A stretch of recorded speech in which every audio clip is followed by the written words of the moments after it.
Dito kami ngayon sa Camellia, Muscuyab, San Pedro. Lilipat ng aircon. Tara. Let's go! Check muna natin, pre. Rado mo muna. Ayan, sir. Check muna namin. Pinagaanan nyo na, sir. Pinagaanan nyo na. Pinaandar nyo na. Yung aircon nyo. Oo, nakaano lang yun, nakakabay. Kasi ipapump down namin siya. Pump down. Ano, sumart pa rin. Ito, kaso ang linipat lang. Ito. Nakakabuhay siya, sir. Oo, nakabukas mo. Ano natin. Nasa yung remote niya.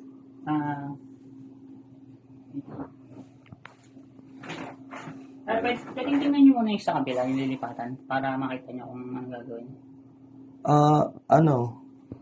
Parang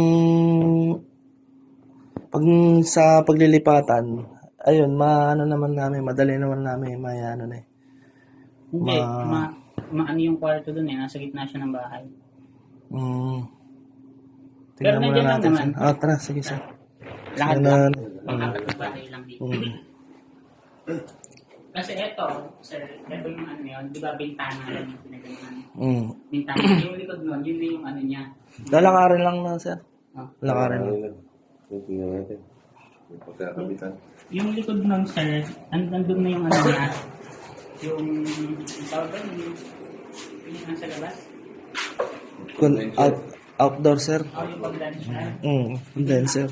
So, maikli lang yung tubo. Ano kasi yung mahaba yung tubo, kaso pinutol nung nagtabo.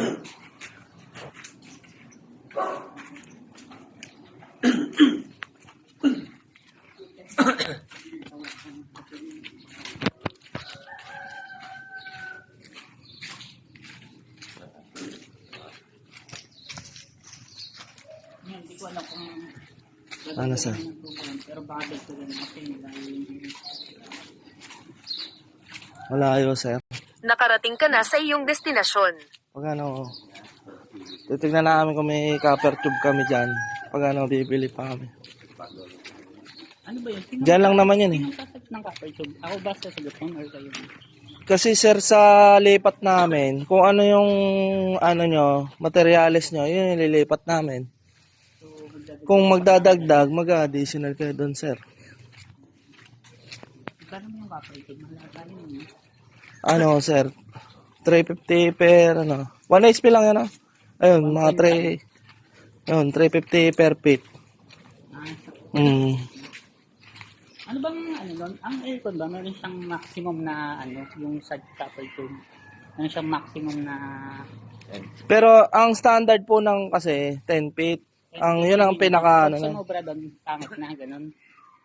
Hindi naman Kasi baka mahaba yung mga copper tube na dinalo yan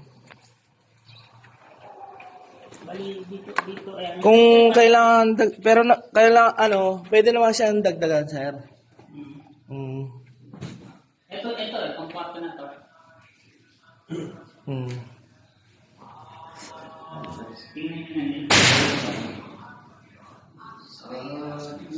Bali ko sana doon.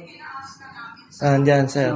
Tapos Kasi ang nangyayari, magpapakabit kami dito, magpapalagay kami ng loft bed dito Kasi nandito yung table ko, yung nandun sa wall ko. So doon sana.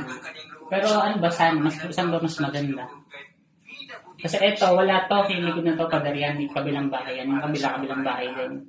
Ang niya, space niya, yun lang. Yun, yung na yun. Ay, kaya yun.